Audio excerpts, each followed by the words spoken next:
stupid. Are you ready? Okay, Smokey, roll 'em. That's silly.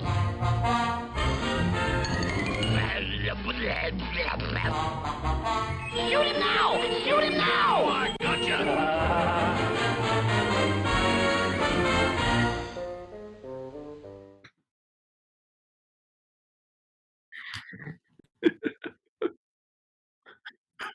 Hello, Uncle Leo.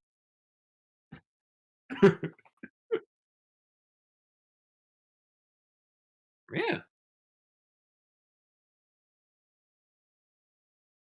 Yes. You know, the more we do of these later in the year, the more borderline it is to say after dark because it's actually the sun setting later. So, yes. And now it's it is dark, but it was we had a couple hours there. It was like anyway. Yes, it's clearly March, and it's clearly Mark, and I'm clearly Jordan, and and we're sorry we didn't do one of these last month. It was kind of a slow news month for Looney Tunes related stuff, but damn, do we have things to talk about this month? There was there was shit coming up the pipe right before we started recording, which is a first. Where it's like, okay, this is literally happening right now. We might as well talk about it eventually. I don't know when it is on our itinerary, but yeah, but yeah. So yeah.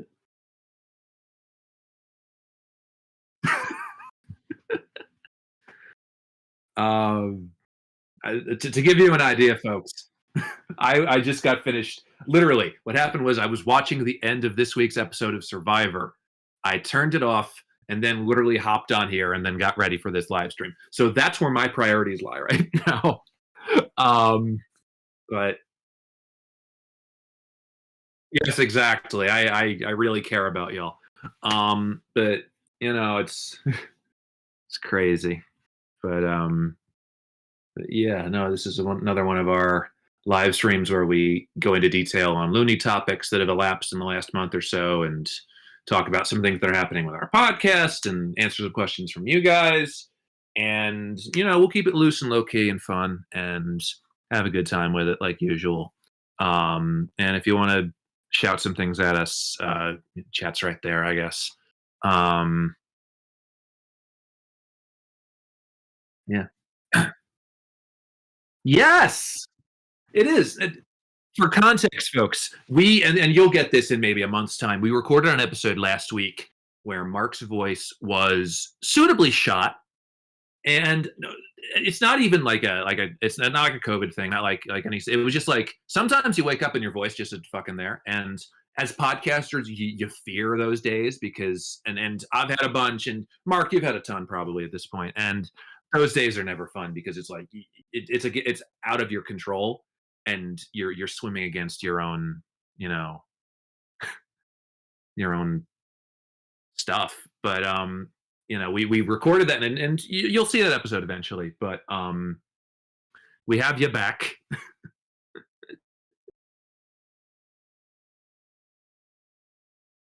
Yes, why, what happened?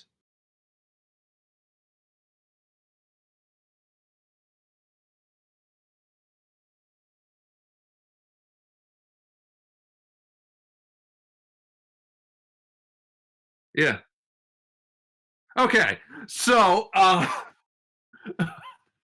so yeah, no, but we recorded this episode last week that you guys are going to get to. We put a bit of it on YouTube, and Mark's voice was teetering on the brink of being there, and then as we went on, it was grappling with not being there, and then by the end of it, I don't think you had much left at all, Mark. At least, I mean, I'm not saying that as like an insult or I'm not like, oh, you suck. But it's like I think we both know it's like, okay, Mark's wearing a bit thin by the and look, it's a good episode. We had a good time talking about the things that we talked about on that episode, but sometimes that shit just happens. And yes, indeed. I was loud. Hi. Okay, so what happened was I had to go into settings. So none of y'all Okay. heard it, but don't worry, we have a audio recording and as a Okay, backup. good. So hello, Okay. hi, thank you, James. I say I can't hear Mark. Oh, You are okay. correct, James. You are correct, and I All right. apologize. So Well, the twist ending would be if like you couldn't hear me either, and James oh was my god. can't hear Mark, and Okay. I can't hear Jordan either. But I don't want to say it. So- But I'm not complaining that I can't hear I'm Jordan. gonna set that up Um. again. Isn't it? Okay. It's so ironic. Oh, isn't it great? I'll have a voice on this episode as my microphone. Yes, and then we can't fucking hear you. Yeah. Sorry about that, folks. Bit of technical difficulties, but I am back on now. All right. Thank God. You. And what's great is that what you guys couldn't hear was the thing that Mark does during recordings when something's going wrong. Is he'll pretend to be listening to me, and he'll be like, "Yes, that's really good. 1 second here." That's my. You did that one time when we were in the middle of recording, and we got a message from the cinema marketing guys that was just confirming a date for a collab or something. Oh, yeah. And so we're recording this, and Mark's like, "Yeah, that's great. Anyway, we just got a message from Mike and Anthony." I'm like, "Yeah, we can get that later. You know, what about the episode at hand? You know." Look, Jordan, there's a crossover episode we want to talk about in this, and I'm sorry, but it's not that one. Apologies to Mike and Anthony, and happy birthday again, Mike. Yeah. But yeah, no. But yeah, no. The bottom line is that Mark's voice is finally back to normal on multiple contexts, and you know we actually have. Wow, man, that's a good thing that we're recording backup audio then. Now, in case you guys didn't know, in case you guys thought maybe we didn't do these live, we do. That just fucking happened. We do. All right. Well, now so that yeah, everything's all we're on topic, properly Anthony. put together, let's go into our first topic of the night, which it is every time we're gonna do these. Looney news. Now, Yes. As Jordan said, we didn't do it last month because the vibes are off. No. Yes, the vibes were off, folks.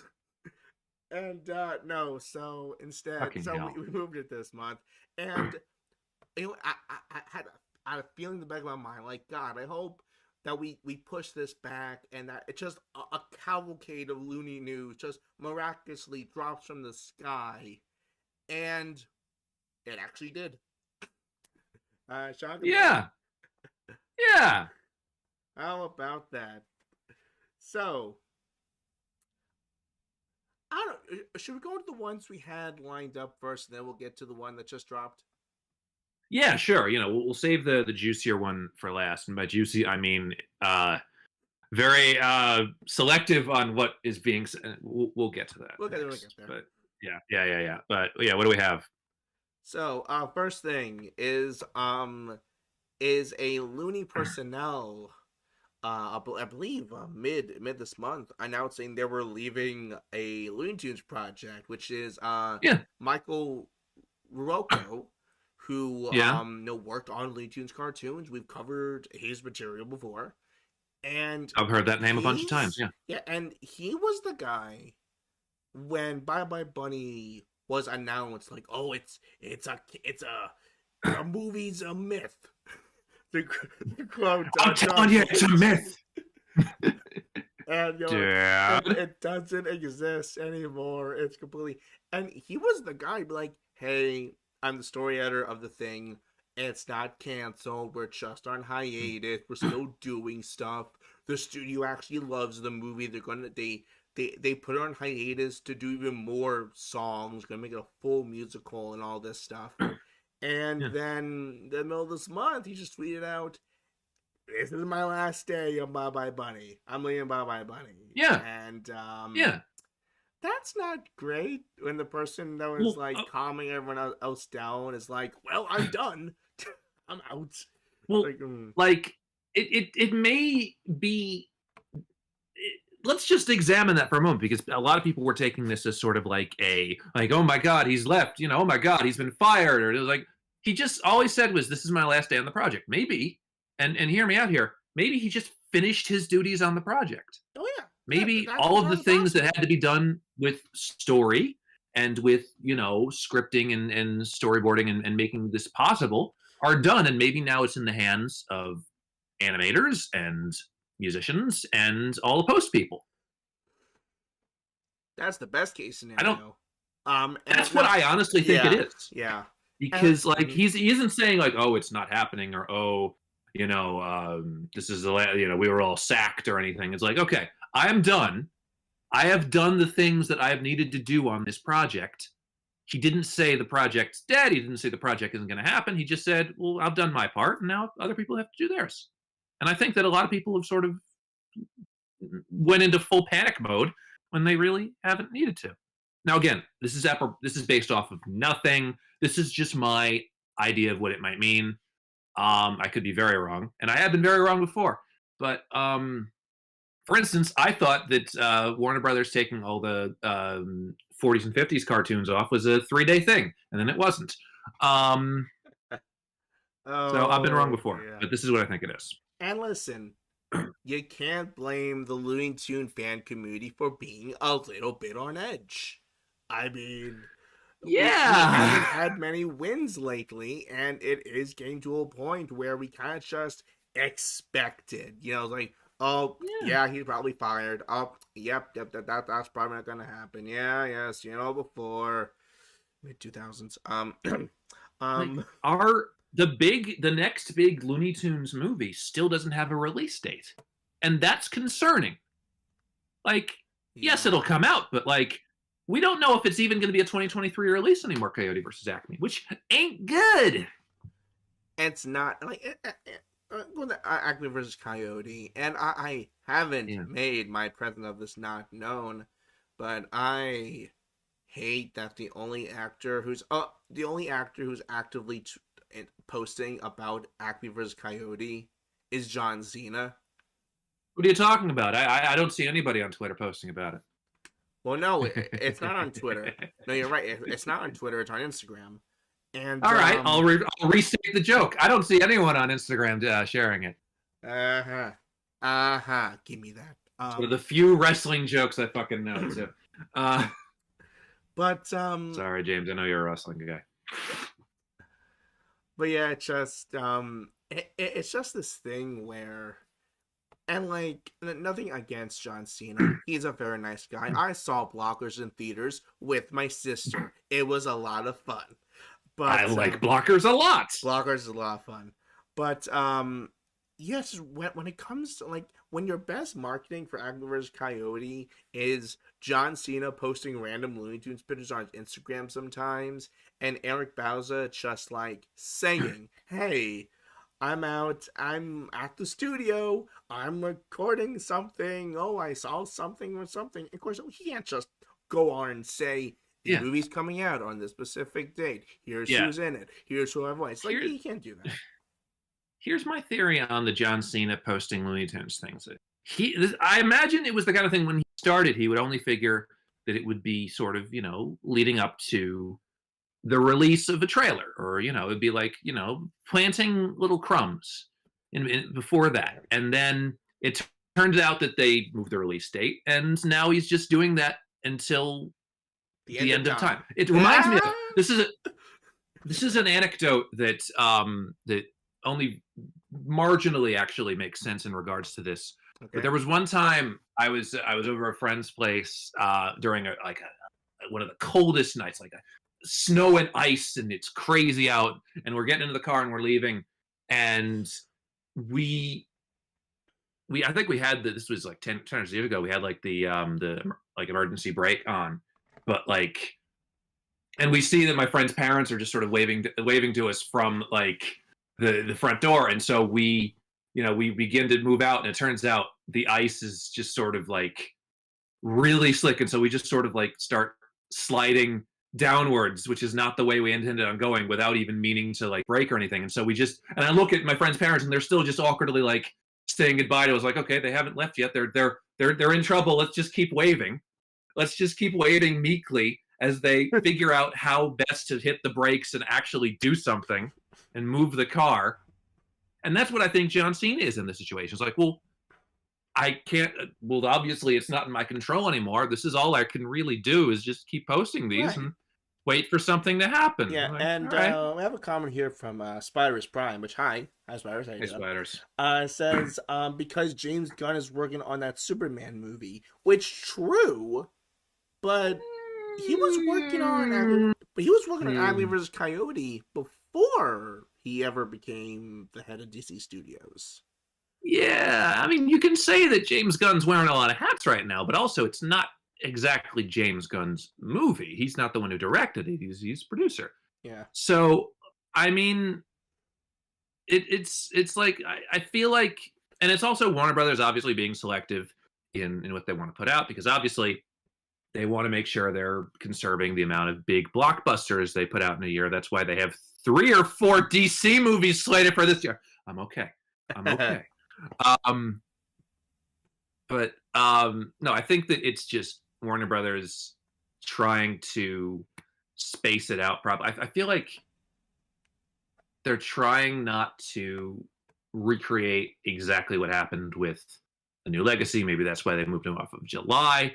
But then it didn't work in November 30 years ago either, or 20 years ago. So, yeah, it's I hope. And so. also, like, it also is something where, like, when someone from Collider is just in a room with Forte, he's the only one to be like, tell us anything you know about Acme vs. Coyote. And I'll give it to Will Forte. He said something about the movie. I think. Well, I don't know much. Yeah, literally. It was pretty much. It was pretty much that. And one that irks me is I used to be a huge Collider fan, and then their whole video division blew up. So it pains me to say that Collider did the best job yet of reporting on Acme vs. Coyote, but it's not saying much. Yeah, and and also in regards to other. A comment here from actually we have a comment here from Sarah Barnes, who says that we're her favorite Dexter's Laboratory podcast. Thank you. We'll get to our discussion on Dexter's Rude removal in a little bit, but thank you. You know, it's funny because I think we actually have talked about how much we appreciate Dexter's Lab. Oh my god, yeah. You know, that is sort of accurate. It's a great show. Cool. We do have a comment here from James Irish, who says that on the subject of all these DC movies, I just hope Blue Beetle is good. That character needs a good break. Yeah, that's the only one that seems to be all right. Of course, then again, Blue Beetle, before everything got moved, was the only one that was really supposed to be a 2023 movie, other than maybe Shazam 2 or whatever. But I don't even know if that's going to come out this year at all, because we already had Shazam 2 this year. We already have Flash this year. We already have Aquaman 2 this year. I feel like there's another DC thing that's slated for this year. Can they do 4 in 1 year, even as Marvel is trying to stagnate more of their projects further into the future? Like, I want to root for Blue Beetle too, because that one actually seems to be done pretty competently. But at the same time, like, is it still going to feel like earned or overkill, or And you kind of going back to Looney Tunes for a little bit. There's also The Day the Earth Blew Up, the Looney Tunes movie. We still don't know anything about it at all. We don't. All I know is that speaking of Michael Rococo, he did Rocco. He did tweet recently like, hey, maybe I should storyboard a movie. I mean, I did the Porky and Daffy one, but like, it's like established characters running my own thing. I'm like, 1, yes, by all means do that. And 2, oh, nice. You have the storyboard on that. Cool. Can we see it? Hey, just apparently not. But listen, it's getting to the point now where I'm on. Remember, when the Popeye animatic came out? Yes. By this point, if you got the full animatic for The Day the Earth Blew Up, just leak it. Have animation YouTube do a reanimated project and just have be that by this point. Like make it a fun fan thing.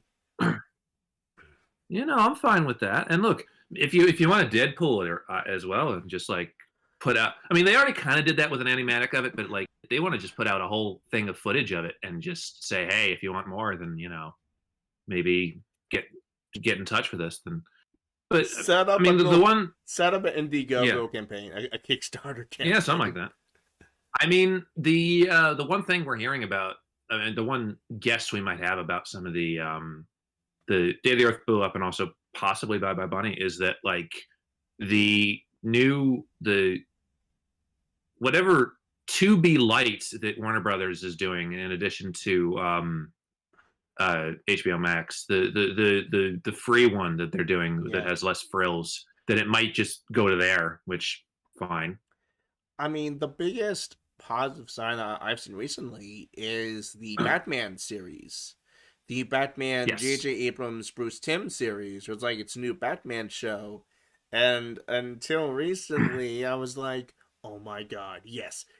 Batman, Bruce Timm, Kevin Conn. Fuck. Yeah. Damn it. But I'm sure, but that series, it got like a 2-season pickup for Amazon. Yeah. What's funny about Amazon lately is that they're the ones. They're doing all right. They got a lot of Cartoon Network's library on Prime. They signed some deal. So I'm like, hey, maybe we do it. Maybe they do it there. Do it Prime style. Yeah. Prime is doing a lot. Like just today they had a shot from the new Prime exclusive blockbuster movie that John Cena, Aquafina, and some other people are doing. And Prime is trying to be Netflix in a lot of ways. And I think one of them would be if they actually, was able to capitalize off of HBO Max's misgivings and maybe try and showcase some of the content that they didn't want to. So, but it's Bezos if he wants to actually put some effort in anything, you know how it is. But it may just be about the money, like everything else with these fucking people. But yeah. All right. So that's what's going on with that. And I think our next Looney Tunes news subject here, going into it, was it the animation reel that kept posted on YouTube recently? Was that the? Oh yeah. Yeah. So. Yeah, I guess. Yeah. Did you want to introduce that? Okay. Yeah. So what happened? What was it like? Yesterday, 2 days ago, or something like that? Yeah. There was a reel of an animator that had worked on Looney Tunes cartoons. That what essentially had happened is that like he needed to make a new animation reel and asked the Warner Brothers people like, hey, I know that this next batch of Looney Tunes cartoons hasn't come out yet, but it's stuff I've worked on and I want to show it to employers. Can I showcase it?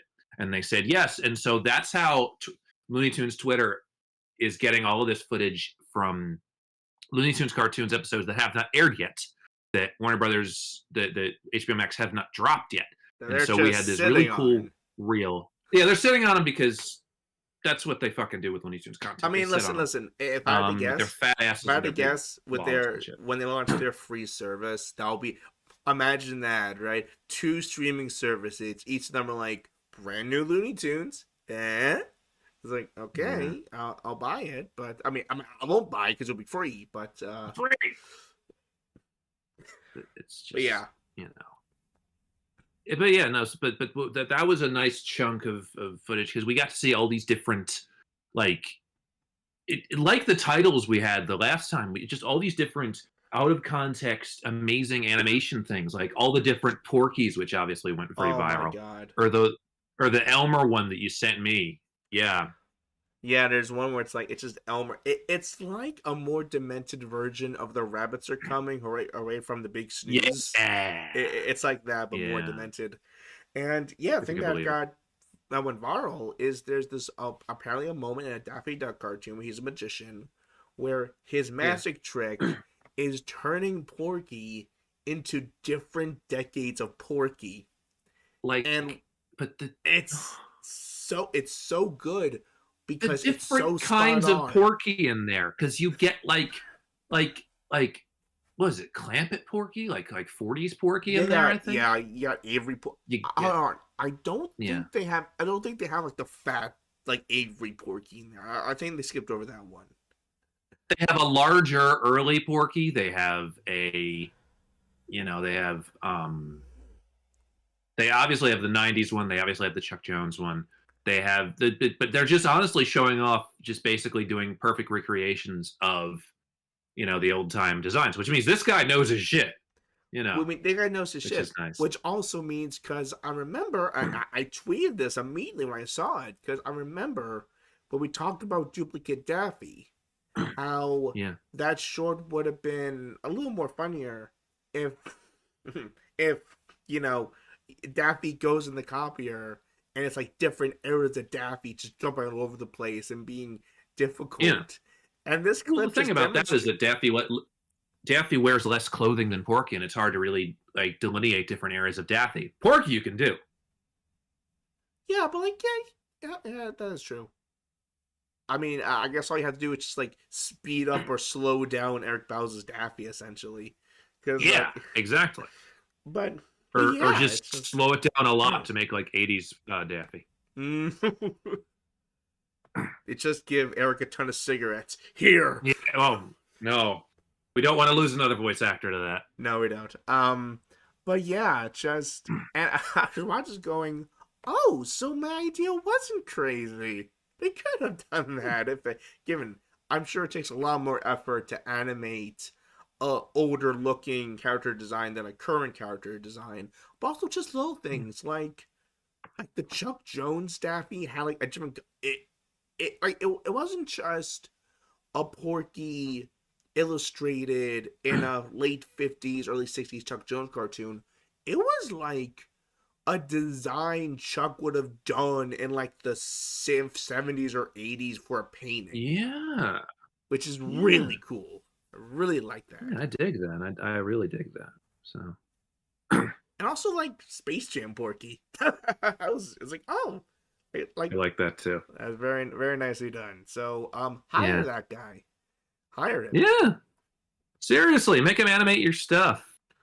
Do it. That guy's name, which is, because it would be weird. We're professional. Is Tyler Pasana or Pacana. Yeah. I'm terrible with names. Yeah, that guy. Hire him. Yeah. All right. What else we got? I guess we should go to the should we go to the Hot Depresses thing? Should we go into that? Yeah. So, and I was getting updates from this as it was happening when you were sending them to me. All right. Okay. So first of all, I should probably give my sources. So this was the Bugs Bunny video guide. Actually, before we do that, I should probably go a little bit the chat here. Sarah, okay, who thinks we're a Desert Laboratory podcast, which again we'll get to root removal in a little bit. Actually, she says, "Why on the subject of root removal? Have we seen the black and white blooper of Porky cursing? Oh, brother, have we?" Oh yes. Oh, it's very well known, and we like that it exists, and it's a nice little in joke that that crew had. Yeah. Yeah, that's great. So, this last piece of Looney news I have for you. So, this is from the Bugs Bunny video guide on Facebook. Yes. Which is a very good, reliable source for they report Looney news when it comes to home media, and we really value that, especially now. So, they tweet about, it's Facebook. They post about, because there's this show called, I'm gonna look it up. There's this show called That's Not Quite All Folks, where the people talk about. Oh my god, no, that would no. I know. No, that show doesn't exist. No. It was called, I think it's called Stu's Show. Called Stu's Show. Okay. And it's pretty much like a animation, kind of an old timey favorites thing. And he has Jerry Beck on from time to time. And and he Stu, he runs a business. So as soon as the live streams are over, they get locked into a vault and have to pay money for them. And I'm like, I know, all right. I'm like, okay, I respect the hustle.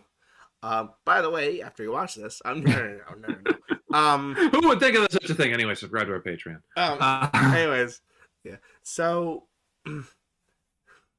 yes, Jerry Beck. So, so Jerry Beck's on, and I get notification like it's like 8 o'clock. It's an hour before we go on. It's like, hey, he's on the show. Bing. Yeah, it's like, oh, I was like, okay. So I'm eating my dinner. I'm listening to this show.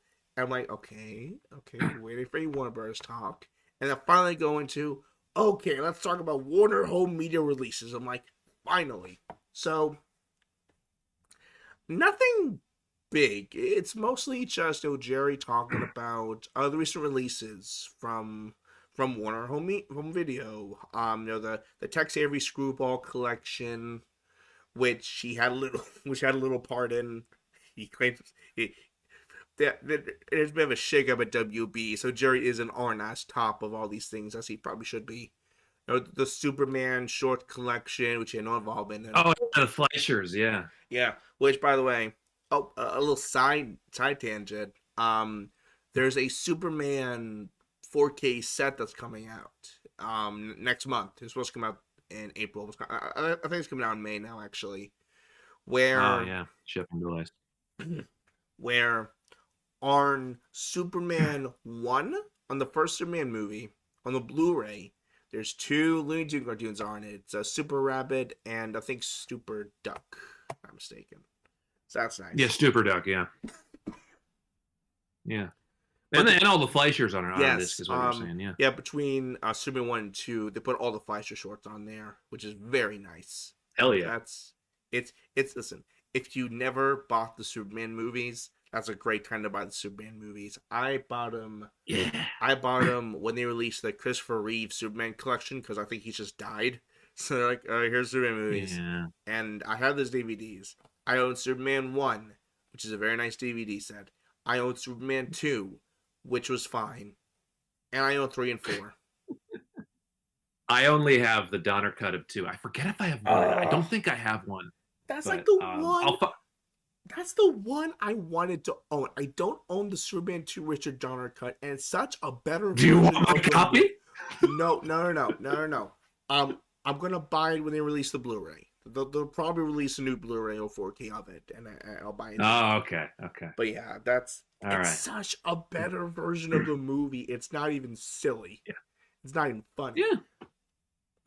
And the thing is, I like Richard Lester movies, but yeah. Anyway, the thing we should be talking about, Jerry Beck. So I'm watching this. I'm like, okay, whatever. And then Stu's like, so what's this I hear about a collector's choice? And my ears perk up. Because it's a listing out somewhere. It's called Looney Tunes Collector's Choice. It's a Blu-ray, and nobody knows anything about it. And I don't know anything about it. I presumed it was like, oh, they're just re-releasing like the best guests.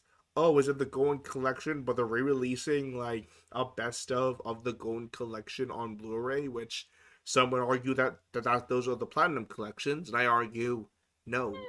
No. Though I do like the Platinum Collection Volume 1 because that has like it has like all the Chuck Jones bonus features from the Golden Collection. It's like one set. I'm like, ooh, that's nice. Yeah, that's nice. The only one I have. That's probably the best one. Oh, good. Good for you. But anyways, he's like, got your choice. And Jerry's immediately, I'm not telling tales out of school here. They say at the end of the discussion, and I'm sure the internet will go through this and talk about it. So we're doing that. Hi. Well, that's not quite all, folks. We are Looney Tunes Podcast.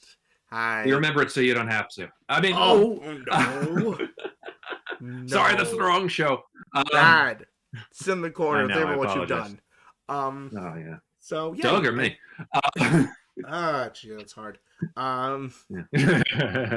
So anyways, and Jerry's trying to talk about it, and pretty much what happened is this isn't even a complete idea yet, is what he pretty much got across, is that it's him. Okay, I'll say this. It's the two people who worked. It's the two people who spearheaded the Golden Collections. It's George. I don't know his last name. I'm so sorry, but it's George of the Jungle and Jerry Beck. They're on that featurette on the third Golden Collection by Restoring the Cartoons. Those two, yeah. Yeah. And actually, there's a funny story about that, which is because Warner Bros. Was firing everybody, they fired George, and according to Jerry, the whole media department couldn't put the set together. They had no idea what they were doing, so they hired George back. They hired him back to help with stuff. So that's great. As you should. So yeah. So essentially, they're talking about this, and Jerry's like, "Listen, we're literally at the early stages. We're putting materials and stuff together." And Stu's like, "Okay." And then Stu says, "Can you tell us anything? Can you confirm if it's a Blu-ray?"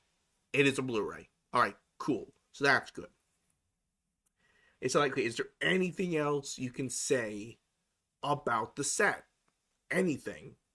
And again, throughout this, Jerry's very cautious, which I don't know about you, John. That makes it cooler, honestly. Because if he could just say, "Oh yeah, well, it's a Looney Tunes box set. We're going to remaster Beanstalk Bunny, and we're going to put every single golden classic short into one." If it was a cash-in, he'd say so. Exactly. Yeah.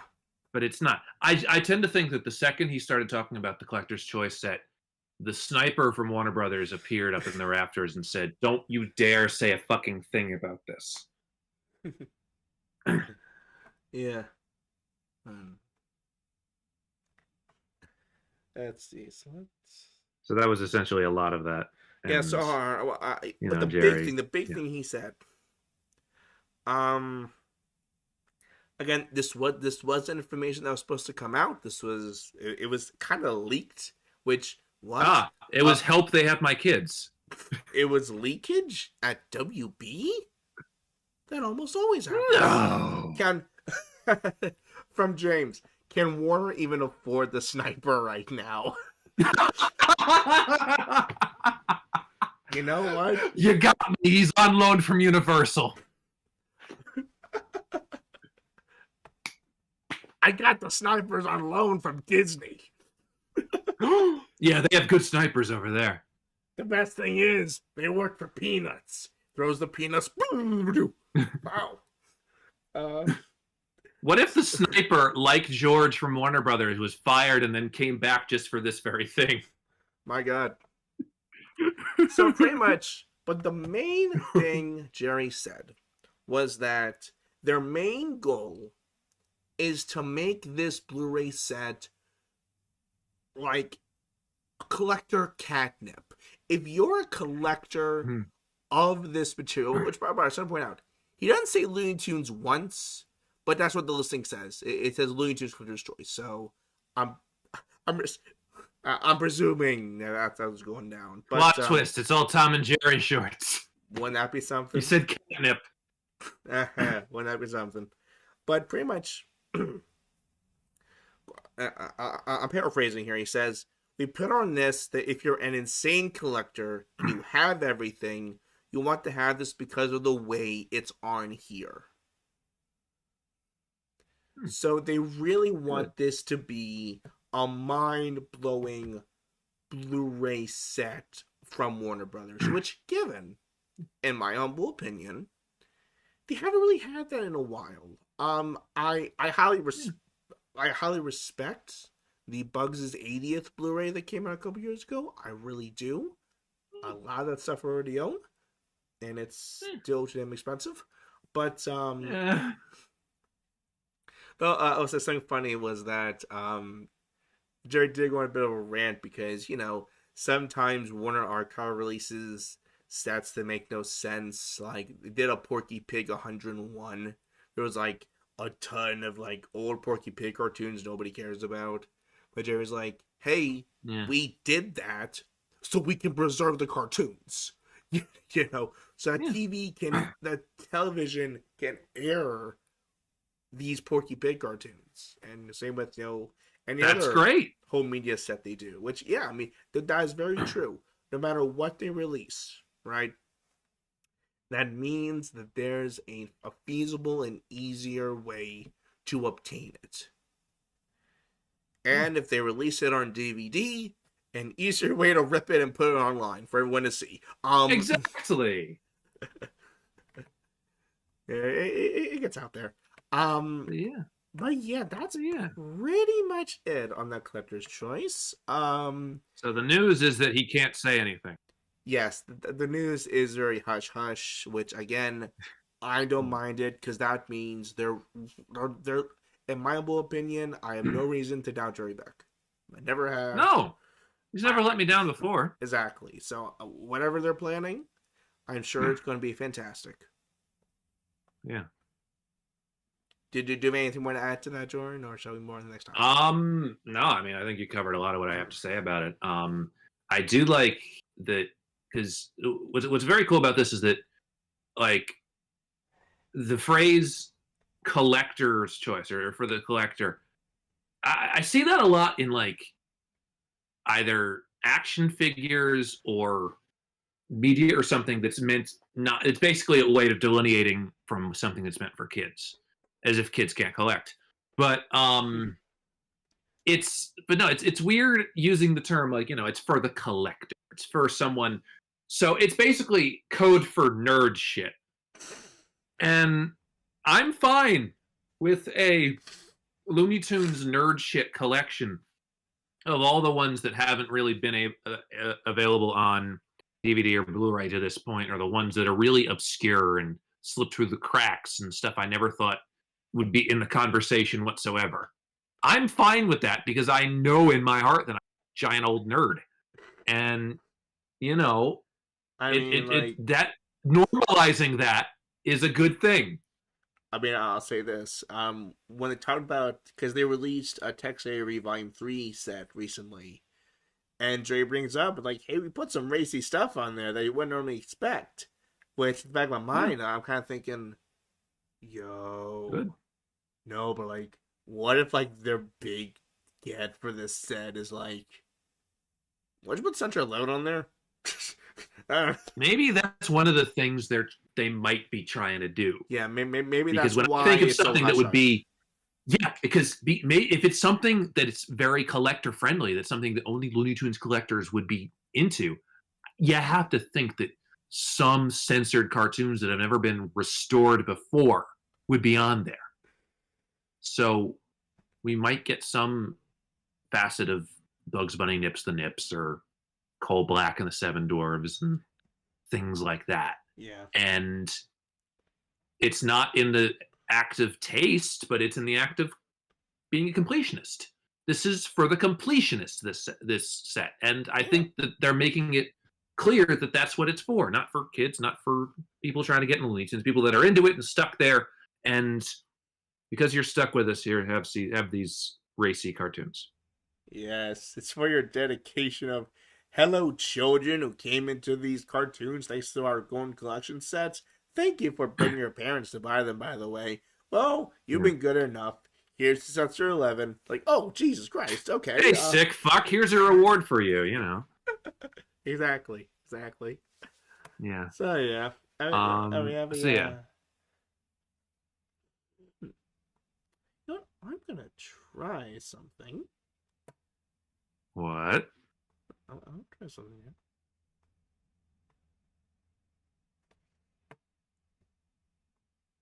One second. As Mark tries this, I'd like to tell you all how wonderful you've been as viewers and patrons. Oh, but that's not quite all. No. Oh my God. Jesus. All right. Okay. Okay. There. Watch stream. Stream pause. Okay. Yeah. Okay. There you go. You can see the chat now. We can both see the chat. Yeah. Oh, okay. And you still there, buddy? Me? Yes. All right, you still there? Okay, good. Yeah, I'm here. Yeah. All right, awesome. Great. Yeah. We can All both right, see the cool. chat now. Isn't that magical? Yeah, it is. It really is. Yeah. So, would you like to read a comment from James? Yeah, James. Trying to think. Yeah, James. Yeah, James says the toys for collectors getting out of hand, and even infiltrated crane games. What kid wants a plushie of Quint from Jaws? For goodness sakes, I'll have you know that that actually sounds fucking rad. Because I'll just do my Robert Shaw impression to my giant plush Robert Shaw, and because the plush Robert Shaw can't do a impression for him, because you can't do that with a person. You can't hug someone and do an impression of them to their face. It's easier than plushie. I go back to my earlier point about sick fucks. What, you? No. Yeah, a little bit. Anyway, what's next on the I-10? Well, the next thing coming up is, we like to we keep our ear on the ground on recent Looney or Looney adjacent material, and something that came out very recently was last week, not even a week ago, was the Animaniacs / Masterclass Pinky and the Brain cartoons. I honestly think that's a genius concept. Just okay, Masterclass doing a collab with Hulu. Okay, that's fine. Masterclass doing a collab with Animaniacs and doing a Brain Masterclass. That is just, whoever thought about that idea deserves a raise. That's genius. And Masterclass actually still comes off pretty well with it, because it's like, all right, it's a pretty normal looking Masterclass. That's just the brain teaching you how to take over the. Yeah. So there's 4 episodes of it. It's both on Hulu as well as on the YouTube channel. No, which is nice for me. Yeah. Oh, is that the one streaming service you don't have, Jordan? No, it's not that I don't have Hulu. It's that I'm lazy. Fair. So. Yeah, I watched it there. Yeah. All right, so I got something, like a little review of each of the episodes. It'll be a bit of going over our thoughts and opinions. So, episode 1 here, which is kind of like the introductory to the course, and boy, look at those Animaniacs clips flying by. Yeah, and that around there was when I realized this is a clip show, isn't it? And yeah. That was the pretty much is. But I mean, look, the thing they do in this, which is really good, is they make it about the new material more than it is a glorified clip show. I mean, this is very much about, the best of the Pinky and the Brain cartoons they've had, and they refer to specific ones, and it's very good like that. And at the same time, they're still, establishing this as sort of a quote unquote what have we learned, while at the same time doing new material and not making it a complete cash in. They're using old clips to say new things, and I think that's better than just, here are some clips, enjoy. Like it's better than just taking a autopilot way of doing it. And so I like the fact that it's just that. Yeah, I mean, first of all, it's Robin Maurice. They got the voice actors in. They didn't get them stand-ins to voice them. No. And and it goes throughout each episode, there's way more new animation than I was expecting in this. Way more. They actually, there's long periods of time where it's just given. It's single frame, pretty base standard background, nothing too crazy. But, just great character animation throughout, both the Pinky and the Brain, which I really enjoyed. Yeah, I mean, they're expressive. They're themselves. They still sound like themselves. They still, this is where the last couple seasons left off, and it's very much, I like the fact they've actually learned a lot of their lessons, have formed new thoughts and opinions based on some of this new Hulu stuff that we've all watched through. I like that they're, that chronology is established. Like not everybody does that.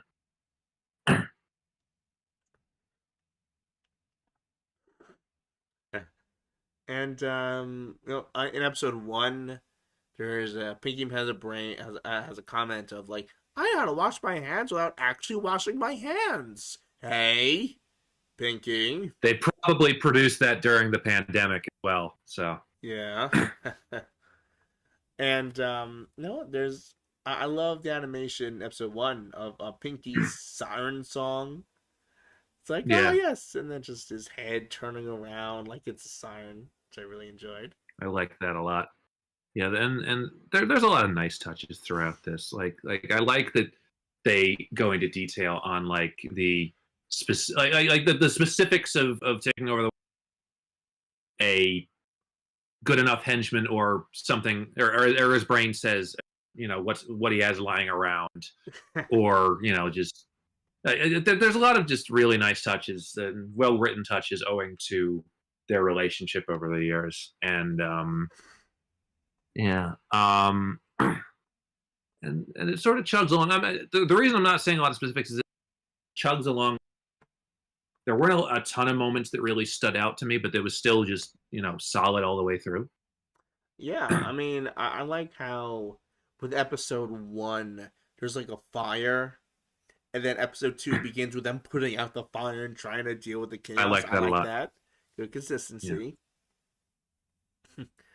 And, just LeBrain's line of like, you must ask, because this is about a partnership, how to establish what partner should help you take over the world. Yeah. And there's LeBrain's line of, you must ask whoever would do it with no health insurance. Which, okay. I love that. Spoken by a bunch of animators that are about to. Yeah. But yeah, and there's lots of moments that foreshadow the chronology of also the animation unit. Like there's the one shot of like all the different types of animals and different types of beings, and in there is Michigan J. Frog and listed under unknown Wacko, which I loved. And there's also a good feather in there, which I like. Yes, a good feather in there, which is always a nice in honor of Ray Liotta's passing, probably. Yeah. But yeah, I also love the little slide of all the different other Animaniacs characters' masterclasses, including I believe Chicken Boo is teaching a course on quantum physics, which is, I feel like they just polarize. Okay, what would Chicken Boo be doing that requires a lot more than he's used to? Something like aerodynamics, quantum physics, and it works. Which I'd love to see that. Yes, there's a special feature they should do Chicken Boo doing, and just have not the Jimmy Stewart guy. Jimmy Stewart was the Katie Kaboom guy. Whoever was the foil in the Chicken Boos is it's a chicken. Chicken Boo never really had a foil. It was more like just a random person would be the one that's like, he's a chicken, a giant chicken. Yeah. You're crazy, Stewart. Yeah. Though now that you brought it up, Jordan, what would Jimmy Stewart sound like in a Chicken Boo cartoon? You can't believe it. No, listen here. Yeah, he's a chicken. Thank you. Man. And I haven't forgotten about that. I like how Dot teaches nunchucks. That's cool. I like that. Yeah, of course. And they had a lot of nice ideas in there. Love at the end of this 4th episode, because Pinky thinks the director, but at the end of it, he comes out dressed like Steve Jobs. Sure. Because why not?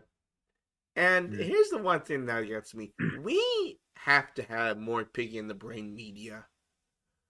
If only because I do not want the very last line of the brain to be, perhaps we will watch a show on one of our favorite devices. Perhaps Animaniacs Season 3. Yeah, it's a shill. It's such a shill. Take over the world. Yeah, it's like, can we do like one more Pinky and the Brain? Like, honestly, tell the truth, what's really stopping them from just reviving a Pinky and the Brain series? Why not? No. I mean, if they the always, Tiny Toon Adventures reboot, well, maybe they just... They already took up half the space of an Average Animaniacs episode in this reboot by casting out everybody. Why not? Yeah. Sure. I mean, the audience would be there for it. I mean, there's not people out there who still love Pinky and the Brain. You know, like my very good friend of mine who isn't as Looney obsessed as I am was watching some Animaniacs and going and some of the new ones and going, oh yeah, I really like Pinky and the Brain. Reminds me of how much I enjoyed them back in the day. And yeah, and Pinky and the Brain rocks. They're great. Oh my god! The fact that this friend of mine knows this, good. I knew you were one of those. Yes. So. I got some message here in the chats. James says he has to try to watch these over the weekend. Oh, you don't need a weekend. We each watched these like an hour before we went on. they're very short. Knocked them out in 15 minutes this afternoon. Yeah. Yeah, they're easy. And Spiderus has compared these to a monster movie production, which yeah. I guess it could. It probably is better than that. Yeah, you know. And James says, it sounds like a modern version of the Looney Tune compilation movies. I wouldn't say that. Not quite, but sort of. I mean, when they do cut the clips from past Pinky and the Brain episodes, it's done tastefully, if that makes any sense. Like, as tastefully as it could possibly get. Yeah, like, it's not like, okay, they cut to this and do 5 minutes of this cartoon. Okay, they for context without just doing the entirety of them. They're just like, okay, here they are. This is what this means. This is how we're recontextualizing this to prove this point. And we're not just, making it solely about like, look at all these other cartoons. Because obviously Hulu exists. And, Yeah. I mean, like, ideally they made these with the idea like, well, you've already seen all of these. So you know the context. So, which, again, I should probably watch more of the new Animaniacs, but, another time. Future episode. Yeah. Though, I do have to say, I did immediately... See, I try to be nice and just find the episode where Slappy comes back. Like, I want to see the context. And I got lazy, so I went, screw it, YouTube, Slappy returns, and... Yeah. It's nice. It's very nice. Thank God. They got Sherry Stoner, and it's good. They gave her a good reason. It's like, look, she retired. She was an old cartoon character back in the 90s. She's certainly an older cartoon character now. Yeah. It's great. Yes. I'm just glad that there were so many people clamoring for her, because, what a great character. But yeah. Yeah. But yeah, no, I mean, the Masterclass, I like it. I think that it did a lot well. I think that it flowed by really quickly. It did a lot that still resembled an old brain chart, like very much like at times it was like the After These Messages one that we covered back in the day. But That's Not All Folks, or whatever it's called.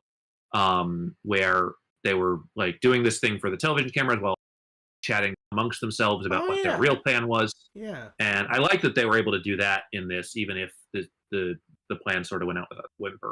Yeah. So I will say my favorite one was episode 4. Just based on episode 4 was pretty good. Just an animation, just Brain immediately dropping the act.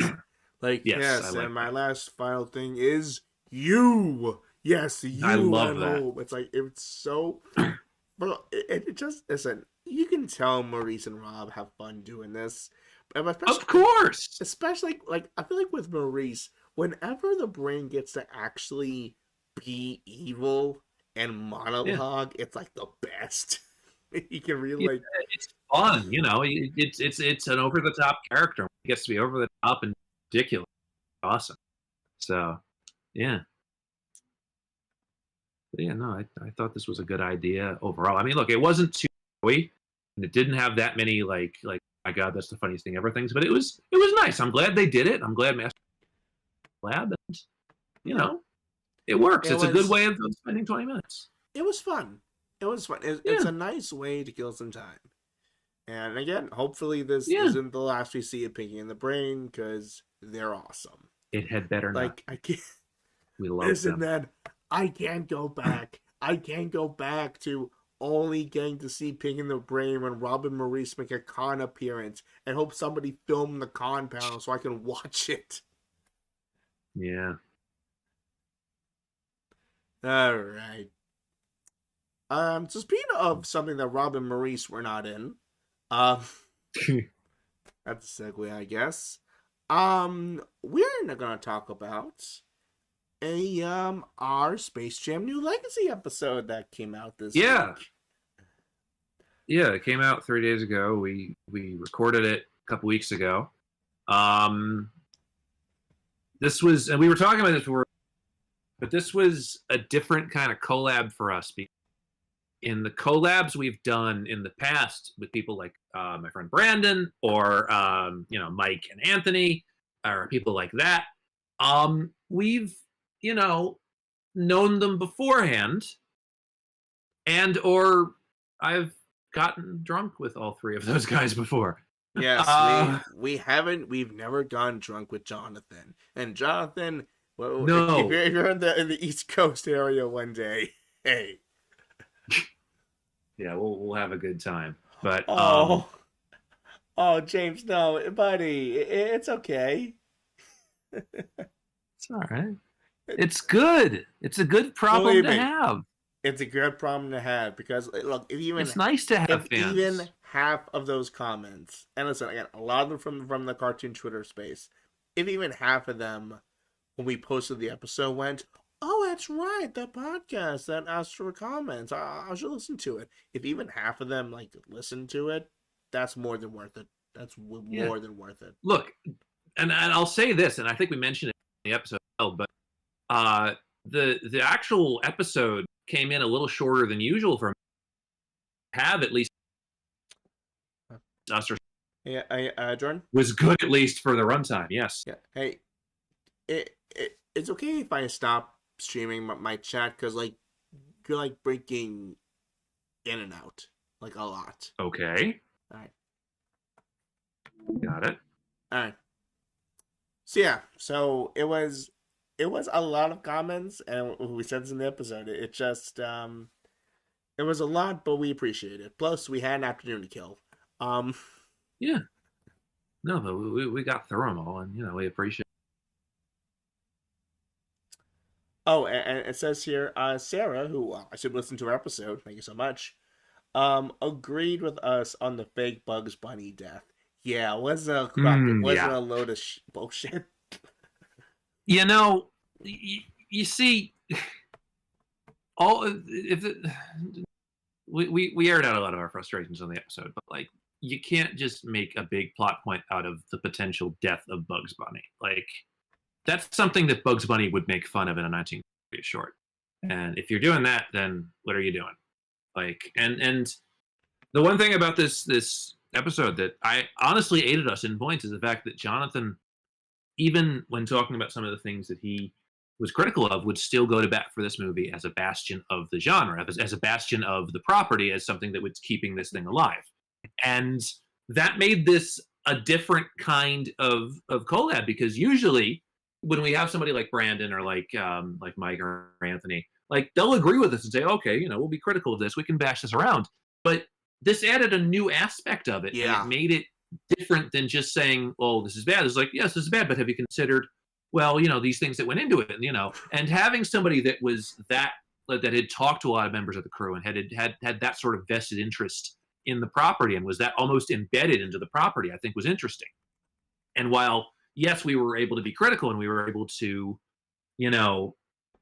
pass the bat around a little bit, we still had that standpoint that Jonathan was providing of, yes, but at the same time, these are people just trying to make good Looney Tunes property, and exactly. Even in darkness, there's still good stuff. Exactly, and that really helped the episode, because a lot of my notes were very negative. I I kind of held back a little bit just because, no, like, you didn't. Okay, I didn't hold back my final. That was the one moment I'm like, okay, here I can. That was the one where I could see Jonathan going, okay. Jesus Christ, okay. You done yet? Okay, and your rating is, and like. But like if I felt as it's so funny because like when we first saw the movie, I was way more positive on it than even you were. Same. Yeah. But yeah, it's just this thing where like you see Bugs Bunny on the big screen for the first time in your life, you're like, oh my god. Well, but it had been like 18 years for me, but yeah. Good for you. No, but it was.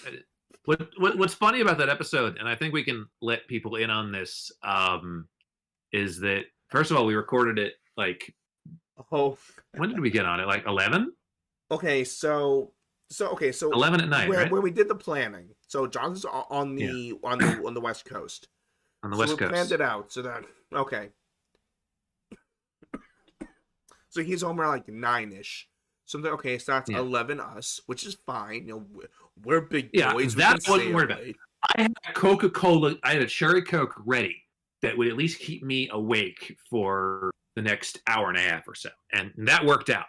But that day that we recorded, I was already swimming in a lot of anxiety from a lot of different people, and so going into that, I was already on edge. And then we had a lot of problems with the Google Meet thing. Yeah, now here's we weren't hearing each other, and so we were both panicking. I put down money for Google Meet for this stream, so I'm like, okay, don't worry, I got it on a discount price. I didn't spend that much money for it. But I'm like, okay, we're going to do a long recording. I want all the space possible to keep it on there. And we hop on, and okay, then when we first hopped on, we could hear each other. You and me, we could hear each other fine. Yes. Jonathan hops on, and his camera's right to his face, like, okay. And Jonathan is, like, playing with his audio settings. So we're like, he can't hear us. But the way it was presented, he was, like, looking straight at us while, because like, his computer's on the side. He was looking right at us. So we haven't met this guy before. He's just staring right at us. We're like, oh no! Did we do something wrong? But it was a lot of fiddling like that. And then there was okay, Mark and Jonathan can hear each other. I can't hear them. And so thankfully we found a new medium to make it work eventually. And it was just, and I was already on edge from other shit, and then that put me even more on edge. But we made it work. We got it, and I still associate that recording with a lot of anxiety, and there's still parts of it I haven't listened to entirely. I mean, it was a great episode. It was so good, and I'm glad you guys have enjoyed it. But oh man, it was just a puddle of emotions. I mean, listen, I'll say this. It was this recording session that introduced us to Zencastr. Yes, which we love. Which we use. It was like, because no secret, we record on Discord. This call is on Discord. And we did we went over to Zencastr. It was like walking into like a fine furnished apartment. It was like, ooh, it looks nice. And there's video screens and you can easily record. So it's nifty. Yeah, it's nifty. So that point going forward, we're recording Zencastr now, which means, and again, we put the sound as a Patreon perk. I'm still going to keep it as a Patreon perk, but I guess we'd have the ability to record video, our radio feeds for shows, which is nice. Which I honestly think is pretty cool. Yes, which Jordan has already started taking advantage of. Yeah, in what way? What with weird faces or? Jeez, what was I doing last time? I'm trying to think. What did I do? The thing is, it's been a week, and I already forgot what the fuck I did. It's been it was our St. Patrick's Day. Yeah, so I wore green, and he could see it. Yes. But yeah, so that's cool. We have that ability now, which is nice, and so I think something. Yeah, I agree, James. Since the Zencastr is a lovely platform, it's very nice. and It it's is free, very nice. which is nice. Yes. Yeah. Yes.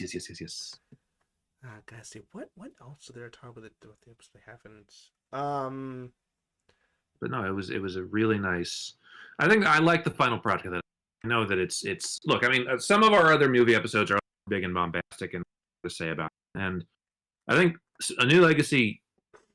It's one of those where because it's only been 2 years since. I'm wondering how the conversation about that film is going to evolve as it ages worse and worse. Honestly, yeah. So what you're Like, saying is that when it hits 5 years, we just come back on and be like, okay, now let's see how really this movie got. Mark, actually, that's exactly what I'm saying. What if we actually revisit and do another episode on A New Legacy in years? I mean, by that point, I'll probably give it negative. I'll probably give it. You know what? You know what I would do? I wouldn't give it negative 5 stars. I wouldn't do that. I'd give it negative 4.5 out of 5 stars. Oh, Michigan J. Frog isn't even in. I know. That's why it's I funny. know. Yeah. I know, right?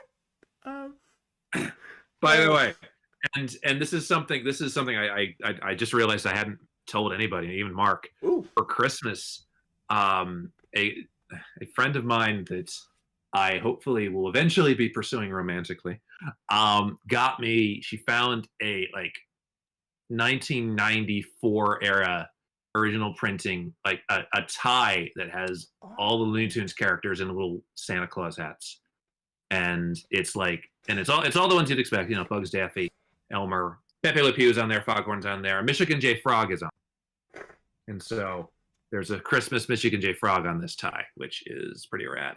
Yeah. So I'll figure out excuses to wear that, even if it's not Christmas. But it's a really cool tie, and it's very me. It's like a doctor's office tie. If that makes any sense. You've heard it here, folks. We're going to do That's Not Quite All, folks, live event that requires us to wear fine dressing. I'll dress up to record. I don't care. Sure. I like recording. I like looking good. I look good. So, yeah. Yeah. Pardon me. So we have a comment here from Spiderus, who something that we didn't bring up in the episode was we didn't mention about the pointless TikTok challenge of stealing LeBron James's head off from the toys. Now, that's not a trend. That's vandalizing. Oh! That's vandalism. I remember that. That was when that was because I saw that going around where there was the one type of LeBron James toy where it was like you could have like part of the packaging was exposed, and so the head and the arms were exposed because it was like, try this, and you know you put this and then the arm moves or whatever. And so people were using this exposed part of the clamshell to spin the head off of the LeBron James toy and steal it. And so people were coming around and, there was a headless LeBron James. And I think I saw one or two of these in the wild. I think I did. But I mean, yeah, people were stealing the heads off of LeBron James toys.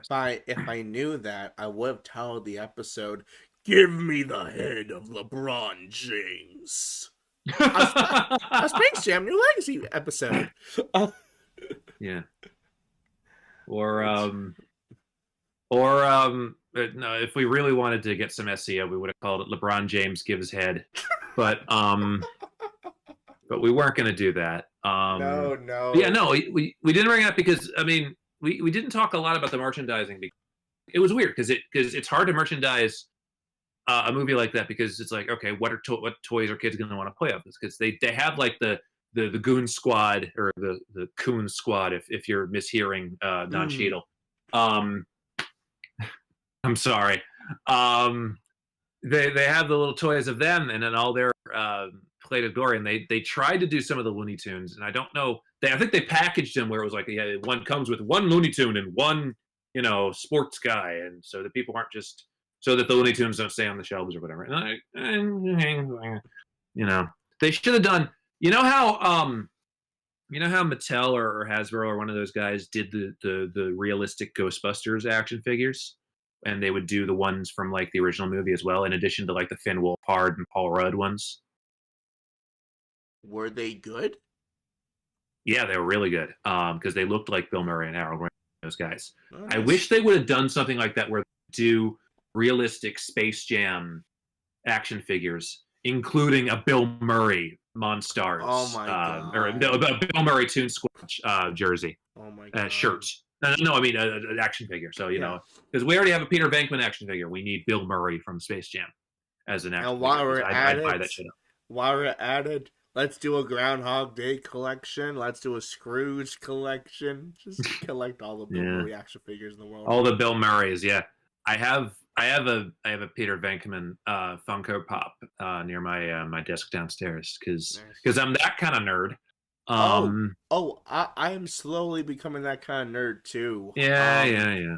I'm serious, man. I don't know what happened. Just all of a sudden, 2022, all the studios were like, let's make Funko Pops that Mark cannot deny. So I said that I have the Taz Scooby-Doo Funko, which is great. And recently, I got a Tobey Maguire Spider-Man Funko that they released for No Way Home. It's like way months late from the release of that movie, but hey, better late than never. And it's very nice because it's a new piece of Tobey Maguire Spider-Man merch, which you don't see at all. So that's very nice. But awesome. But yeah, so also something to point out is our collabs are kind of built off of the theatrical movies. It's not the last collab. We have plans. No. Tentative plans. We have to. Oh, what did you want to give them an exclusive? I'll foreshadow this. Foreshadow this much. All right. I was telling this to Jonathan after we recorded, and I said that I get really nervous and built up when I am talking to people that I've never really worked with before that might be better at things I like doing than me. And in his case, it was better at talking and doing Looney Tunes things than me. And I was telling him that I get nervous before then, and I was also explaining to him that there's an episode in the future that is making me very, very nervous of this show. And without saying anything about what we have potentially planned, all I am going to say is that it is very, very nerve-wracking for me. And it's going to be great. It's going to be wonderful. But I am gonna really need to, like, push myself through it. And it's a good pushing through, but I will just be like, listen, that's gonna be one that I'll probably try to take the reins on. But even then, even I might be like,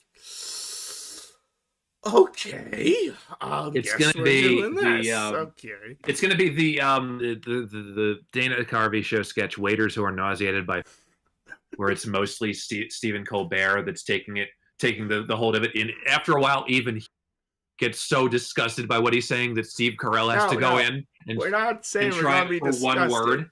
No, we're not saying we're going to be disgusted by this person. No, but just like very nerve-wracking. So, yes, it's very nerve-wracking.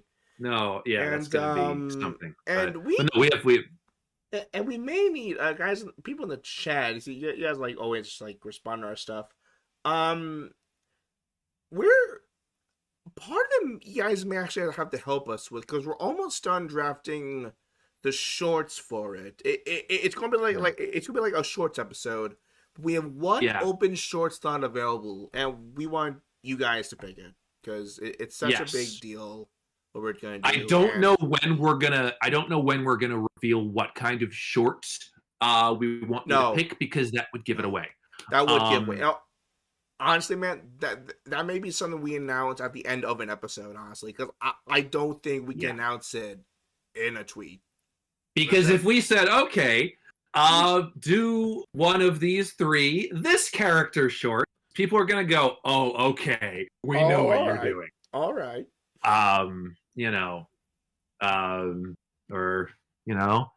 Pick your favorite Canadian icon, or pick your favorite Orson Welles. No, it's neither of those two. No. But pick your favorite Orson Welles. Oh my god, that'd be terrible. Pick your favorite Orson Welles movie. Oh, what a shock! It's Muppet movie. Yeah. Counts. Because again, that's a rare Orson Welles movie that he actually enjoyed making. Yeah. Like, of course I'll work with the Muppets. No, I gotta admit, if we were getting Maurice, and it's not Maurice LaMarche. If we got Maurice, it's not Maurice LaMarche. No, it would be funny. It would be funny for like favorite Orson Welles movie, Transformers the movie. Well, Maurice could have something to say about that movie. He knows those Transformers fellas. Yeah, I know most of the cast. But yeah, we'll let you guys know what the deal is when we get closer to it, and. Yeah, and it's gonna be something. It's gonna be really good.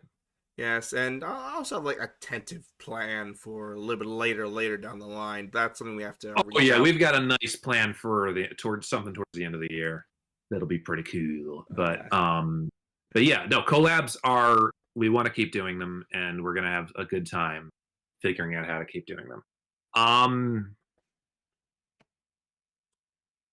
So in conclusion, Space Jam: New Legacy, great episode. Honestly, as the editor, as someone who edited the episode, my favorite editing moment was the ending.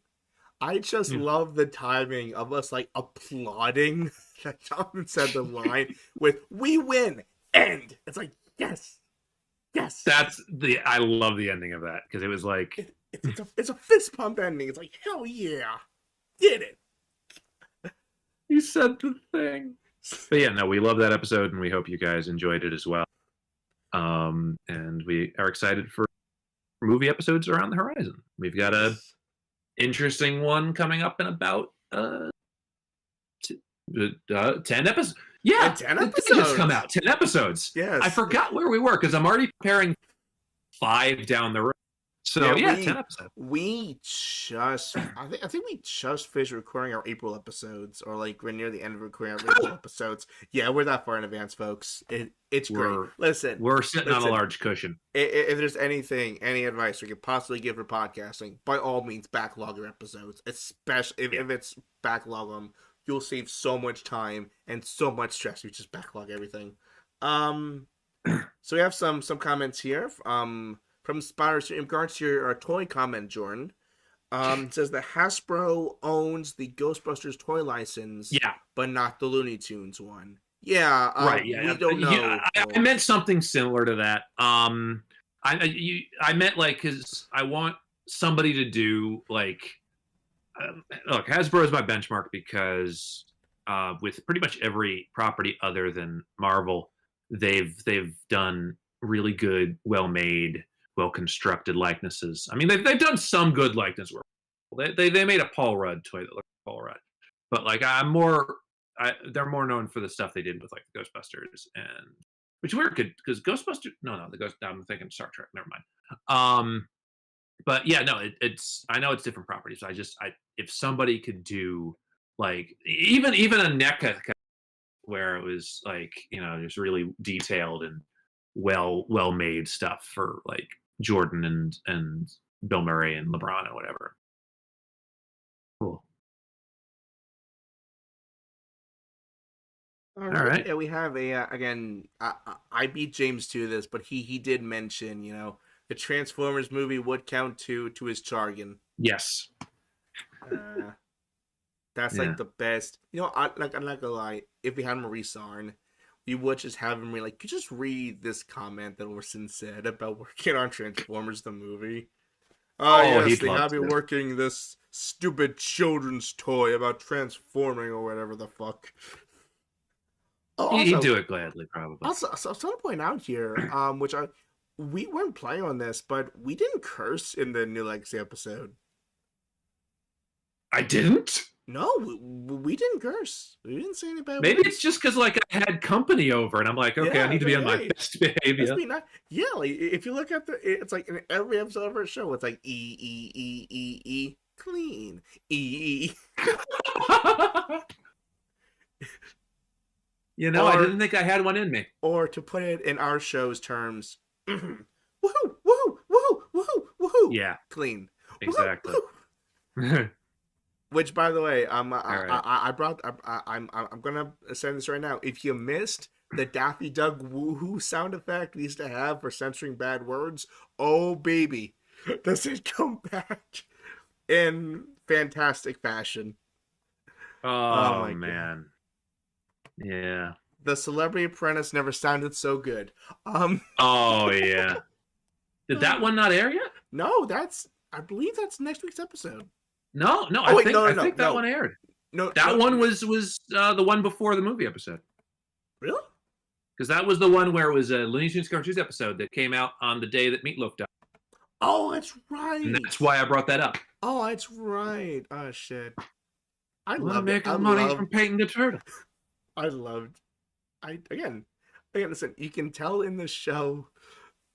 Thank you, James. Yes. Oh, James, you're right. But I loved editing that because as soon as you're told me this, I'm like, oh, and like it's a long section of the episode too. It's I don't usually let audio clips run that long, but I'm just having way too much fun just seamlessly putting the woohoo in. Yeah. And again, Gary Busey is a threat to a certain small town in New Jersey. He's a threat, all right. All right. So, shall we get to our Patreon questions? Yes. All please, right. Please. So, as we say at the end of each and every one of our episodes, we have a Patreon. Yes, we do. The low price of $1, you get early access to episodes. For $3, you get access to the live streams after they're done going live. As soon as the stream is over. If you want to listen to them again, yeah. Yeah, it'll be there's on YouTube channel. It'll be put up sometime in the next day because yeah, especially for this one, I have to kind of like do some edits. Yeah. But yeah, so. And for $5, you get all those perks plus an exclusive monthly commentary. Coming this month, we're going to be doing a commentary on The Emperor's New Groove, voted by a movie we both love. Yes, voted by everyone, and that's going to be a lot of fun. So, I know you guys want to come on over and support us. We'll be grateful. Yeah, but. Yeah. As part of also you get a exclusive writing from Jordan. By the way, if you're a current patron, which I see some of you in there. If you're a current patron, I have sent out a message to all the patrons right now. Just some quick questions about favorite Looney Tune moments and episodes from the show that will be given to Jordan that he can write a personal thank you letter to. So. Exactly. Check your inboxes on Patreon. Yeah, and also I went to college for writing, so they're going to be good. They're really in depth. I have a degree in it. Right. So which of these comments should we get to first? Well, it's on Patreon. So we do have some from the previous live stream we were going to do. So let's do those first because they waited the longest. Yeah. Okay, so we'll just do James's first here. Andrew might be here as well. But James says, it's funny because we talked about some of this earlier with Coyote versus Ackman coming sometime. Yeah. How would you guys approach a feature film with only one starring role for a Looney Tunes character? Now, this is interesting because studios have tried this in the past to no avail. I mean, we had the Marvin the Martian movie that didn't end up getting off the ground. We had the Pepe Le Pew movie that Max Landis wrote. I think that given the right one, I think it could work, but it would have to be the right one. You've got to at least have a character that's at least well known enough to carry a film, but also not to that doesn't need to rely on other Looney Tunes characters and can be a small fish with a lot of live action personalities. I think that like Wiley and Roadrunner, I think were the place for something like this. But I think if you were to do like, I don't know if it would be Foghorn, that would be a good idea. But Well, Foghorn would somebody be the like, most talkative. Actually, you know what well, would be yeah, great? that's the thing. You know what would be actually great? Do a Foghorn Leghorn movie, even a short that's a silent film. Yeah. Just like just a Foghorn animation of going like, I say, boy. Da, da, da, da. They just cut to like a black screen font. I say, son. What are you doing with that? Yeah. Yeah. I mean, I do think. I mean, a crazy idea, I think, would be not so much a full feature film, but maybe like kind of like an anthology film where you give the one-shot characters a bigger scale, So maybe like a Mark Anthony and Pussyfoot shorts, and then a from A to Z's, him, that guy, the kid, Ralph. Yeah, give Ralph a like a big like cinematic. Actually, what's the perfect concept for a Ralph like section in a feature film? The Peanuts movie. The moment the Peanuts movie where Snoopy's he's like imagining he's flying through Paris and it just transitioned him like flying in Paris. It's beautifully animated. That well with Ralph could really work. Yeah, of course.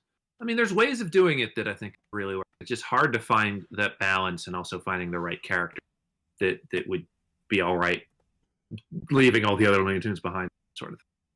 Because I think somebody like Taz, but at the same time, as we discussed in Tasmania, Taz needs a foil, and would it make sense to have live action characters as a foil?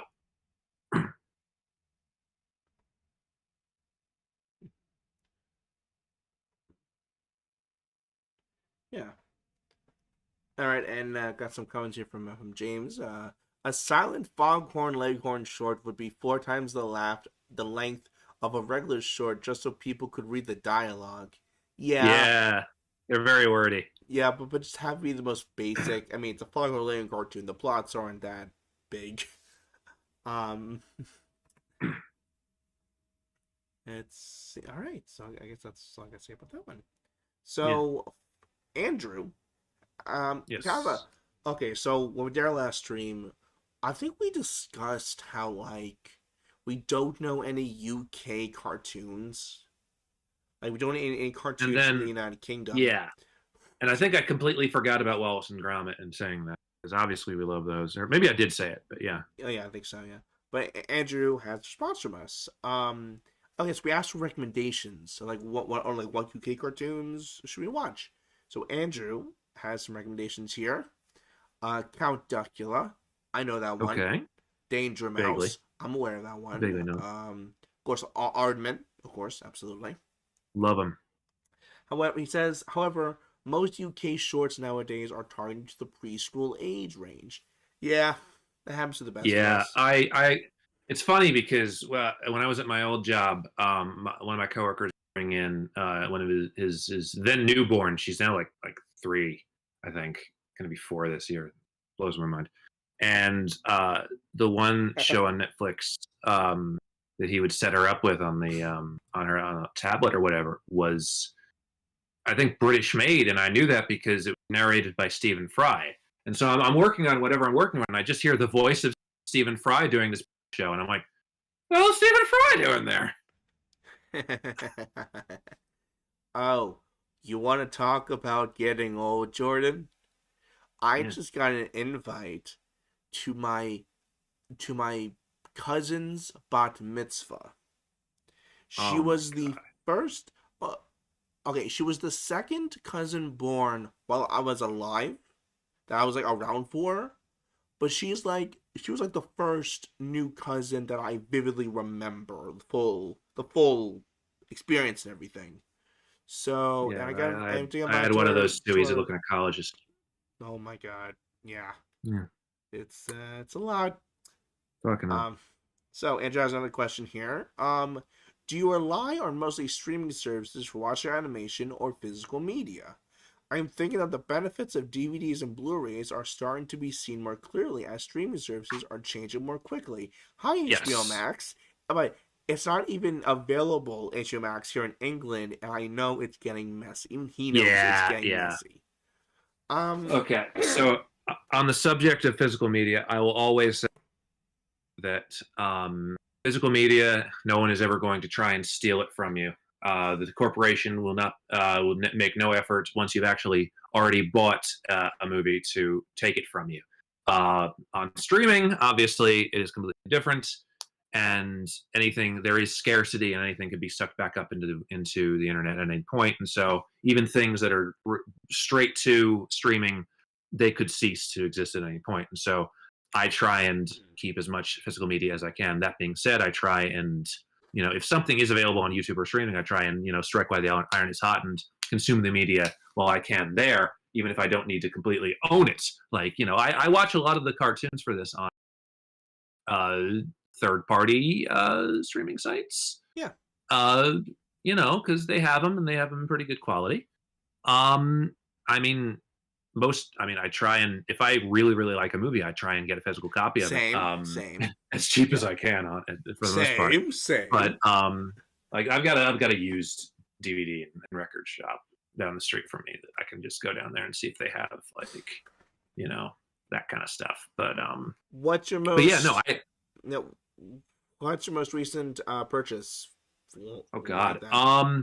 The last time I was there, they had something. I think. They had a. Now I know I'm getting too old because I don't know. It's the new DVDs are literally downstairs and shit like that was. But I know that and I'll go out and I'll go there's in Philadelphia there's a really nice used bookstore, and I picked up a old school Criterion copy of Hitchcock's Rebecca for $5 there. Ooh. And so yeah, they bargains can be found beating that Criterion flash sale. I see. I'd be hopping on that if I could afford it right yeah, now. But, I didn't either. Just because I just bought a movie. I have a movie coming in. Oh, can I say my funny Byron physical media story? Yeah. So all right. So like Jordan said, I've lately been going on the if I really, really like the movie, I'll buy it physically train. Recent purchases include Toy Story. I bought specifically the 10th anniversary DVD of Toy Story. I don't, because it's a really good 2-disc set, and it beats the Blu-ray any day of the week. So I got that. In regards to your question about animation, Andrew, I've also been on a complete series binge lately. So I just recently added the 03 Teen Titans series to my collection on Blu-ray, because the Blu-ray comes with the Trouble in Tokyo movie, which makes it way more worth it than the DVD, which sucks. And I also own Avatar: The Last Airbender on Blu-ray because that's a show that when it was on, I just didn't get around to watching it, because I wasn't mentally mature enough, I guess. But I got some Batman the Animated Series, got Batman Beyond. See, my home video collection is right. I'm looking at it right now in my room. That makes me better. I'm upstairs from it. That makes me better. Yeah, well. But anyways, so lately I've been discovering that Mill Creek Entertainment has been releasing just Blu-rays of the random movies, those movies you see on cable once. You're like, hey, that was pretty good. Yeah, I love those. And I'm recent the one I bought previously was the Robert Downey Jr. film Heart and Souls. With Robert Downey Jr. Which is a very good movie. It's a very good movie. No one ever knows about it, but you watch it once on cable, and you're like, oh, that was a lot of fun. Yeah. That was a good movie. Yeah. And the next one that I found was a movie I saw years ago that Jordan Oh my god. loves. It's the No. What happened was is that I whatever. saw it mentioned in the theater, and I brought it up to Mark, and then he watched it. Huh? But yeah, no. I watched it before you mentioned it. You're like, oh, The Fan. I'm yeah, like- and the movie's called The Fan. It's a Tony Scott Yeah. film. It stars De Wesley Niro, Snipes, Wesley Robert De Niro. Snipes. It's a good movie. It's very 90s. Very like, but it's good. I enjoy it. So I saw Mill Creek Entertainment like, hey, we're releasing a Blu-ray of The Fan. I'm like, shit, I'll buy that. So I look on Amazon one day, and I just got a notification on Messenger. Gonna take a look here. Yo, Bobby. Yes, there is a yo. There is a yo, Bobby graphic we have in our Discord that I made one day out of drunk fury. No. So yeah. So I ordered this Blu-ray, and it says on Amazon, "Hey, it's coming today." I'm like, awesome. And then I get something I've never seen before, which is a notification from them saying, "Hey, can you approve this for a sec?" I'm like, oh, huh? Okay. And like, I approve it because I think they ran out of copies. Yeah. Because I'm like, okay, yeah, sure, approve, delay, whatever. And then it's like, hey, the movie's coming in April. I'm like, fuck, okay. So, and here's the thing, of all things, if it was like, like a Criterion bundle that I bought, or a bunch of Pixar movies, or I wanted to buy every Disney animated film on Blu-ray. it's The Fan. It's The Fan, They neglected to really anticipate the demand of the fans. Yeah, the fans are very yo Bobby, yo Bobby, yo Anyway, the point you were making.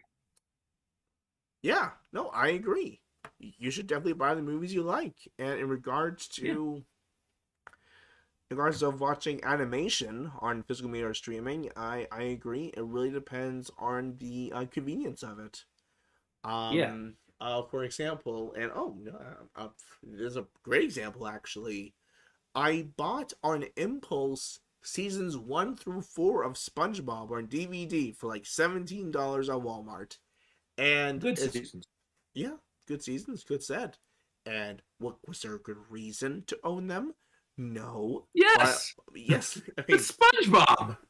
Yeah, it's well, one, yes, it's SpongeBob, and two, it's on Paramount Plus, it's on Prime. I know that, but like, I don't know. It may not be someday. I mean, exactly. It may not be someday. And listen, whenever I tune into Nickelodeon now, it's not necessarily a guarantee that I'll see a classic from that era of SpongeBob, which makes sense.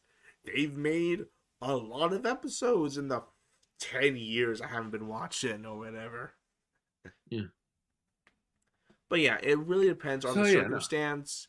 In regards to Looney Tunes, I mean, I try to take out the Golden Collections whenever I can, but it's hard to do sometimes. It is. It's hard to do sometimes. So yeah, so we will go on certain sites, or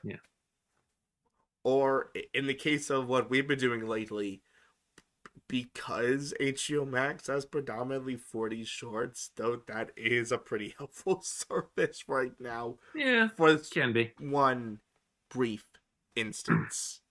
Yeah. The other question that Andrew came to us with was, and this is actually a really interesting thing with us especially, is do you know the way around the Golden Collections, like the drink, like the back of your hand? As in, if you think of a short, can you reach for the correct disc without much of a thought? I used to be able to do that. Yeah. Not anymore. It's like when the hyperfixation is ripe, you can really do that. Like, when I'm really like into something, I will be able to like just like by muscle memory be able to like I used to be like that with movie release dates. Like if you gave me, I would memorize all the different ways a month could go. And then if you gave me a day of the year, like a birthday or whatever, I would tell you the next time it would come, I would tell you what day of the week it would be, because I memorized all that from all the movie release dates. And so and then I can't do that anymore because other hyperfixations have come up. Jordan, of course he can't do that anymore. Marvel keeps moving release dates. Yeah, and you love it so much. They're so fucking good. But yeah, no, and it's like that with the Golden Collection as well. Like I, at one point, I could have been able to say, okay, Fast and the Furious, Disc 4, Golden Collection 1. Okay, that's an easy one though. But yeah, but I can't for the first 2 Golden Collections, I'm still pretty good at it. Because like Baseball Bugs, that's this one Golden Collection Volume 1. Bully for Bugs. Okay, that's again very easy to remember with those first. Duck Rabbit Duck. Disc 1, Disc 4, Volume 3. No, that's just one volume. Yeah, Disc 1. Sorry, again. It's been a while. I used to have this ability. I've let it. Yeah. Which also, some point out. I mean, the Golden Collections, as they got older, the themes got more wide and more kind of like let's throw whatever.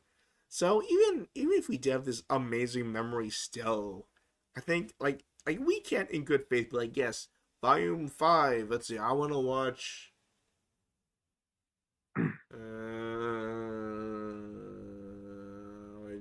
Pass. Remember, Patrick, people order our patties. Yes. So yeah, it's been a while. But Andrew also wanted to say this about Space Jam: New Legacy. Said to promote the film, we had some street art around the center of Manchester. And yes. I should probably have that link right open. Apologies, Andrew. I will pull that up. What's this? A notification. Did we just get a new comment or where we're going? Hold on. One moment. 1 second. Hold on. Yes. Up. Nope. It's the same comment. Patreon notifications are weird. Yeah, they are. Okay, good. All right, I'm gonna send this into the Discord chats. There you go, Jordan. Okay.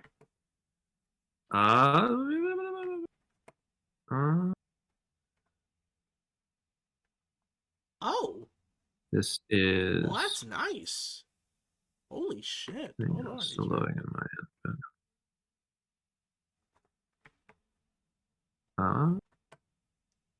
It's taking a while to load, but yeah.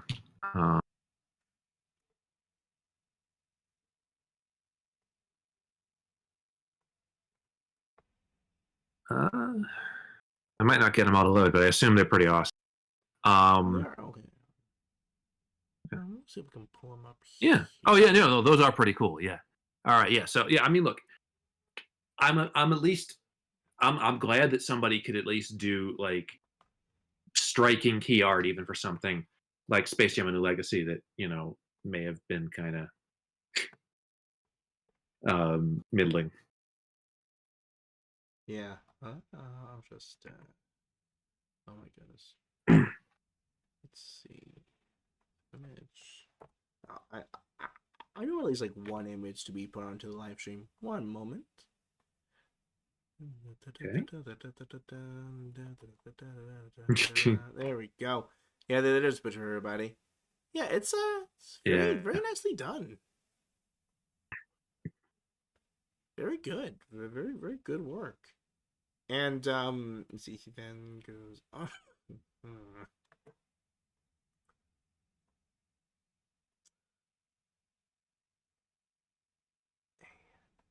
Okay. There we go. Alright, then goes on to say, while good to see some Looney Tunes stars this way, but it did make me think. Promote New Legacy in a place with no HBO Max and a sport culture dominated by the other football must have been a challenge. Yeah, because again, New Legacy is very much indicative of culture, American basketball culture. It's hard to that to other countries, especially the UK, which has your soccer, your rugby, your all the other things. And I mean, look, I don't know if they really hoping to pull numbers in the UK. I mean, again, you go your U.S. and China numbers, but that's another thing entirely. But I mean, yeah, I mean, I'm glad they made the efforts they did in the UK because obviously it's a hard task, but like they seem to really have some good ideas of how to make it look cool, even if it wasn't like even if most people in the UK are like, what basketball, what the hell are we even doing here? So yeah. Yeah, but still, it's very, very nicely done. Yeah. All right. Cool. Again, so thank you so much, Andrew and James, for giving your comments for our live stream, and we sincerely apologize that you had to wait this long. We're sorry. Yes, we are. I just wasn't feeling it. No. The vibes were off. No. No. But yeah. Okay. Is there anything else on the I-10, or are we? No, I think it's time to bring this to a close. Yeah. So thank you all for hanging with us tonight. I hope we had a good enough show for you tonight. Also, we like doing these because they're low key and they're not as high stress. And just one more Looney Tunes news thing I forgot to bring up. Yes. I know we're ending the show. But first. One more thing. On April 1st, watch Cartoon Network. Yes. Watch Cartoon Network all day if you want, because they're what the thank you, Columbo. Yeah. Columbo and George Wants. Because on April 1st, Cartoon Network, and I have checked this myself, they're going to be airing Looney Tunes stuff all day. All day. Yeah. Classic Looney Tunes. So watch it so they can do it more. That Wabbit Looney Tunes show that we are going to cover this year. We're going to get to the damn Wabbit show. Unless you push it again. And, and they're going to be showing one Looney Tunes cartoon for the HBO Max run. I don't believe it's one we've covered. So that's nice. Yeah. And it's nice to know that. And according to I think it's CN News schedule on Twitter, apparently this is the first time they've aired classic Looney Tunes since I believe 2017, and that's crazy. Hell yeah, that's crazy because I remember the marketing for like they made new promos for 2017. They're like, hey, we took them out of the Looney Tunes are out of the closet. Like, okay. When you put it like that. Yeah, but like that way. I mean, bugs, but... well, you know. Yeah. So, yeah. So, on April 1st, watch Cartoon Network. Tell them Mark and Jordan sent you. All right. So, stay tuned for our next live stream in 2 weeks. No. Darn it, I can't cut this out because it's live. So stay tuned in about 2 months. So that would be in May. Yes. So stay tuned for our May live stream in 2 months. And hopefully we'll have some news for you then. Yes. And also a very big thanks to everyone who was able to show up tonight. Thank you, Andrew, James, Spiderus, and Sarah. Sorry that we and many others, hopefully. And many others. And and Sarah has a comment here that MeTV always shows them. That is correct. Yes, they do. Yes. They're very good as well. Yeah. Yeah, so thank you everyone for tuning in with us. Yeah. Darn, the laugh track button's not working. Oh well. We'll get that fixed next time. All right. So, until next time, I'm Mark. And I'm Jordan, and I'm going to go perfect my Columbo impression. One other thing. You wouldn't happen to know. He wasn't in this episode. Oh, no. Bye. I couldn't think of an ender. Bye. Bye, Jordan.